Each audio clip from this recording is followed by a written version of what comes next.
There are some people who get mad at me when I criticize Georgia. And I don't really understand why, because I don't do it often, because they're pretty hard to criticize.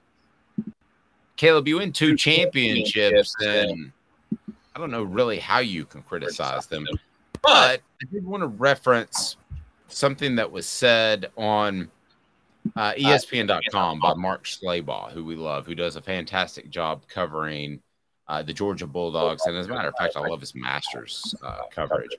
Why they won't win a 3rd straight national title. He says no team in modern football history, college FBS history, has won 3 straight national championships. Georgia, which waited 41 years to win a national title before finally getting over the hump in 2021, will have a chance to do it this upcoming season after setting an NFL draft record with 15 players being selected in 2022, including 5 defensive starters in the first round.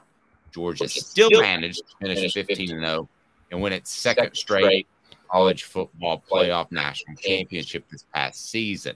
3 more players, Jalen Carter, Broderick Jones, and edge rusher Nolan Smith. Carter, of course, a defensive tackle, offensive tackle Broderick Jones, were picked in the first round on Thursday. They also lost Stetson Bennett, held back Kenny McIntosh. They lost cornerback Kelly Ringo and tight end Darnell Washington to the pros. Offensive coordinator Todd Monken, who helped Kirby Smart to get his program past the finish line, left for the same position with the Baltimore Ravens. They replaced him with Mike Bobo, who played quarterback at Georgia. Its 2nd tenure for Bobo, as we mentioned before. So reality check by Mark Schlabach is this.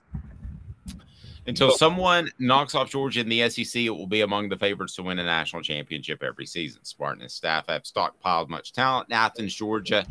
Safety Malachi Starks and Michael Williams were starters as freshmen last season. Georgia linebacker core Jamon Dumas Johnson, Scott Mondon Jr., and Jalen Walker is as good as any in the FBS. Carson Beck will probably end up winning the quarterback job, and he'll have Brock Bowers to throw to. So I ask you this.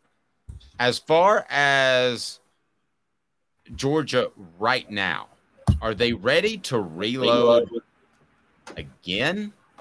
Because this is an overreaction piece that they won't win a championship, which to me, there's no overreaction to saying any program in the history of man isn't going to win a 3rd straight title, because to win a 3rd straight title is pretty darn impossible.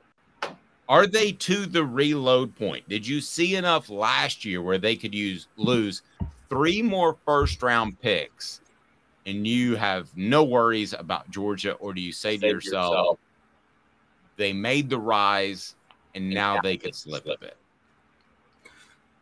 I think the only worry comes with the discipline issues that you're seeing with Kirby Smart, but I think they're at a level where they can just reload easily.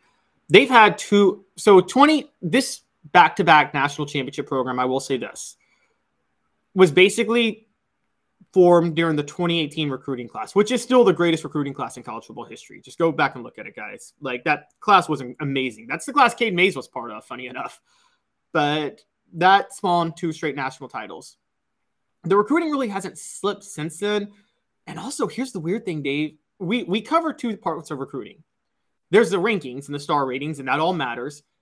And then there's an analysis of the politicking of it and where are kids overrated. I sometimes feel like Georgia high school kids are still underrated in terms of how good they are. If you look at the NFL talent the state produces. And so I'm like, if Georgia has a number 3 class, it might be the number 1 class. And here's the thing with Georgia. I've been talking about how great of a job LSU is. Well, Georgia technically has a Power 5 program in the same state as them, which is Georgia Tech. That's not a real Power 5 program they're competing with for Georgia recruits. Georgia is at a level, Kirby Smart's at a level right now where if he wants a top kid in Georgia, he's almost always getting that top kid in Georgia.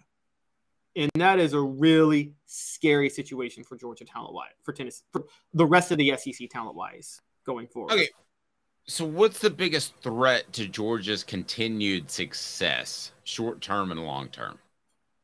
Discipline. I think it's discipline. I think if players continue to get in trouble, you are going to have situations where you are going to have parents not want their kids to go there. And we've seen that before at other programs. I agree. Short term is the quarterback position. I think they fed off Stetson Bennett's confidence / arrogance, depending on which side you root for. So that's short term, but discipline is an issue. I saw this happen at Tennessee where discipline slipped after the 98-99 team, and they were still at the championship level in 2001. But then you started to see guys that got away with stuff and could. One player told me that, I'm not going to say who, but he was a star player that you would know. He said that one of his teammates that couldn't play, or sorry, roommates / teammates, one of his roommates that couldn't play got kicked off the team because he failed 2 drug tests, and both were from marijuana. So the old rule used to be that you could fail 2 drug tests, and the 3rd drug test you were kicked off. Cocaine and hard drugs counted twice. Okay, so that would be a 2 strike and you're out instead of a 3 strike and you're out. So this guy said, I probably failed 30 drug tests in my career at Tennessee, and I could play. So it didn't matter. You would know exactly who it is. I'm not going to say his name. He was never kicked off. So there was the mindset and the culture that as long as you could play, you could get away with whatever you wanted. And that undermines your discipline both on and off the field. So the biggest concern for you, Georgia fan, is discipline, because it has lacked in terms of, and listen, it's one thing for a guy to go out and race a car and something horrible happen as it did. It's another thing for a teammate to be involved and a staffer to be involved. That to me is not a guy who's just going out and has an obsession with fast cars. That's something that they do for funsies. And I know Athens has that problem in general, but you can't be a part of that. And we've heard of too many issues with, and this is the front end of this. Everything could get cleaned up. It's the front end.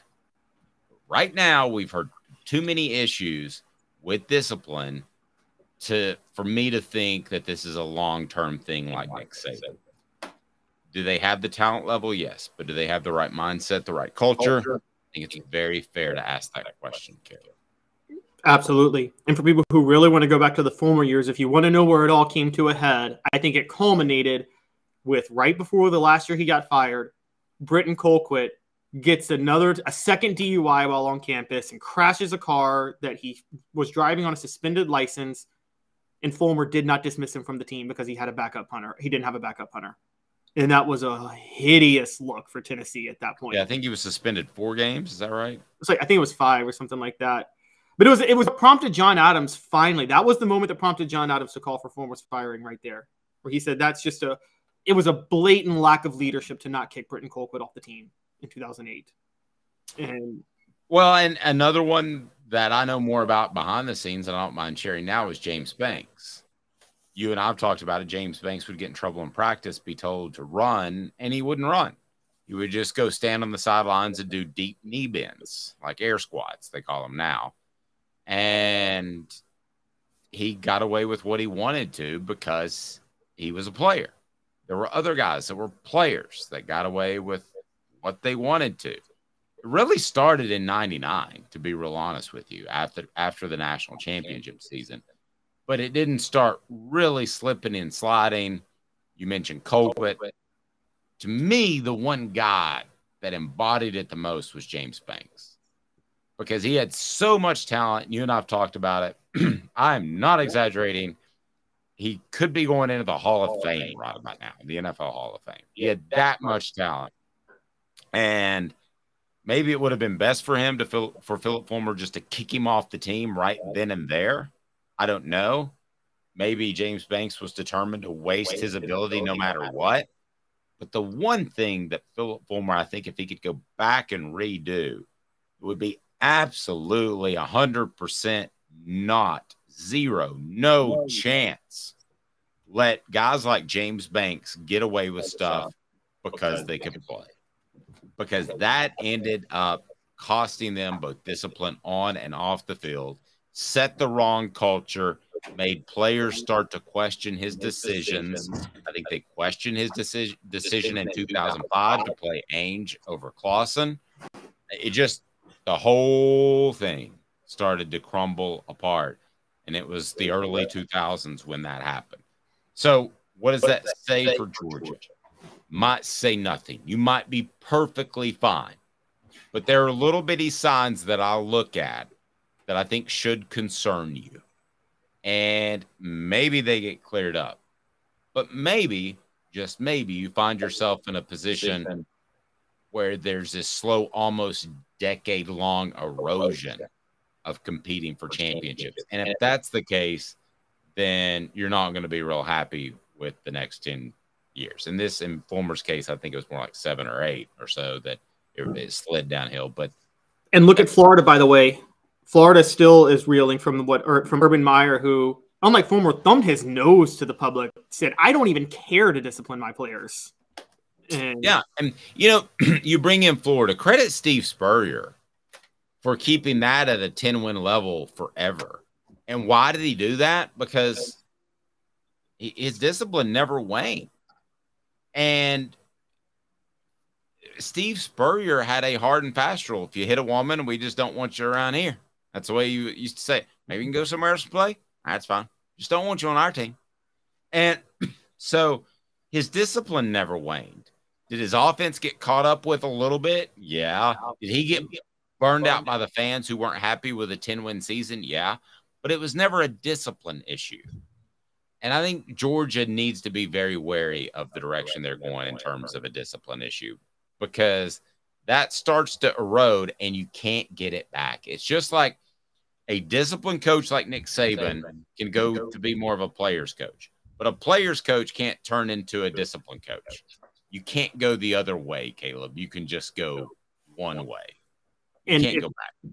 Yeah, and if that is in your culture, parents will notice. Even kids from Bobby Bowden had a great point one time. He said this. Now he was a little lax on discipline for non-violent things, but I know he was tough on discipline for criminal things. But Bobby Bowden had a great saying one time. He said, I'm talking about kids that may come from the hood or rough backgrounds. He said, even if their parents are terrible people, they don't want their kids being terrible people.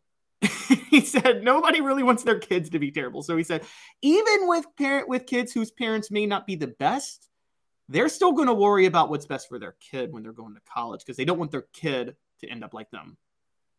Nope. Great point. Doesn't mean that Georgia doesn't win the national championship this year, and who's going to turn down 3 titles in a row if they have discipline long term. But it's something to keep an eye on, Georgia fan. I'm going to go ahead and tell you that right now.